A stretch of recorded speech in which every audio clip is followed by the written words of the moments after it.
Hello friends, story की दुनिया में मैं स्प्रिया आपका स्वागत करती हूँ। आज मैं आपके लिए लेकर आई हूँ पंचतंत्र की कहानी गाय और शेर की। Story of the lion and the cow.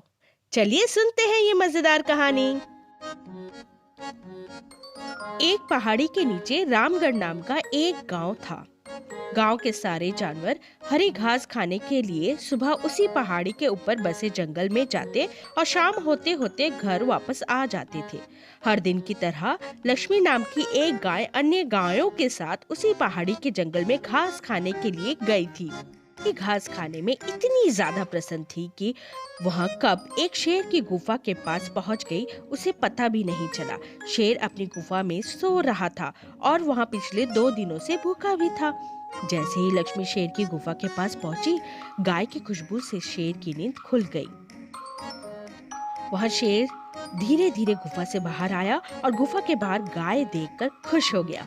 शेर ने मन ही मन सोचा कि आज उसकी 2 दिनों की भूख मिट जाएगी। वह इस तंदुरुस्त गाय का ताजा मांस खाएगा।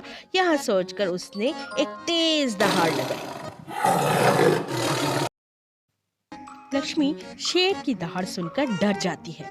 जब वह अपने आसपास देखती है तो वह दूर दूर तक उसको कोई भी दूसरी गाय नहीं दिखाई देती है। जब वह हिम्मत करके पीछे मुड़ी तो उसे सामने शेर खड़ा हुआ दिखाई दिया। उस शेर ने लक्ष्मी को देखकर फिर से दहाड़ लगाई और लक्ष्मी से कहा, मुझे 2 दिनों से कोई शिकार नहीं मिल रहा था। मैं भूखा था। शायद इसीलिए भगवान ने मेरा पेट भरने के लिए तुझे मेरे यहाँ पर भेजा है। आज मैं तुझे खाकर अपनी भूख मिटा लूंगा।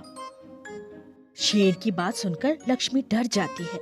वह रोते हुए शेर से कहती है, मुझे जाने दो, मुझे मत खाओ। मेरा एक छोटा बच्चा है जो अभी सिर्फ मेरा ही दूध पीता है और उसे घास खाना अभी तक नहीं आया है।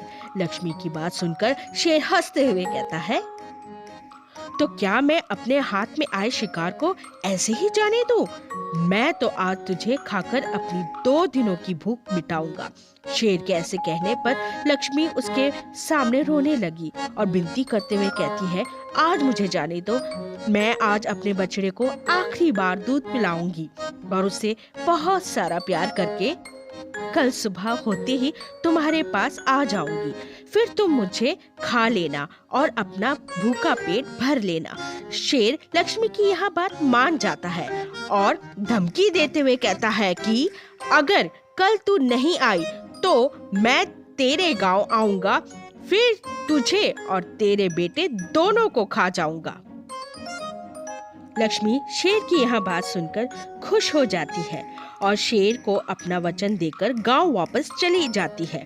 वहां से वह सीधे अपने बछड़े के पास जाती है, उसे दूध पिलाती है और बहुत सारा प्यार करती है। फिर बछड़े को शेर के साथ हुई सारी घटना बताती है और कहती है कि उसे अब अपना ख्याल खुद ही रखना होगा। वह कल सुबह होते ही अपना वचन पूरा करने के लिए शेर के पास चली जाएगी। अपनी माँ की बातें सुनकर बछड़ा रोने लगता है। दूसरे दिन सुबह होते ही लक्ष्मी जंगल की तरफ निकल जाती है और शेर की गुफा के सामने पहुंचकर शेर से कहती है, अपने वचन के अनुसार मैं तुम्हारे पास आ गई हूँ। अब तुम मुझे खा सकते हो। गाय की आवाज सुनकर शेर अपनी गुफा से बाहर निकल कर आता है और भगवान के अवतार में प्रकट होता है। वह लक्ष्मी से कहता है, मैं तो बस तुम्हारी परीक्षा ले रहा था। तुम अपने वचन की पक्की हो। मैं इससे बहुत प्रसन्न हुआ। इसके बाद वे उस गाय को गौ माता होने का वरदान भी देते हैं। बच्चों, तभी से कहा जाता है कि हम गाय को गौ माता कहकर भी पुकारते हैं।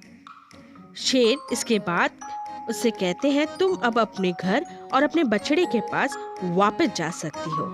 इसी तरह हमारी ये कहानी यहीं समाप्त होती है और इस कहानी से हमें यह सीख मिलती है, हमें अपने दिए हुए वचन को पूरा करना चाहिए। यही हमारे दृढ़ व्यक्तित्व को दर्शाता है।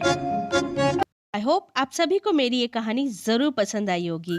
थैंक यू फॉर वॉचिंग और मेरे इस चैनल को आप लाइक, कमेंट, शेयर करना मत भूलना और अगर चैनल पे नए हैं तो सब्सक्राइब जरूर करना। Bye for now.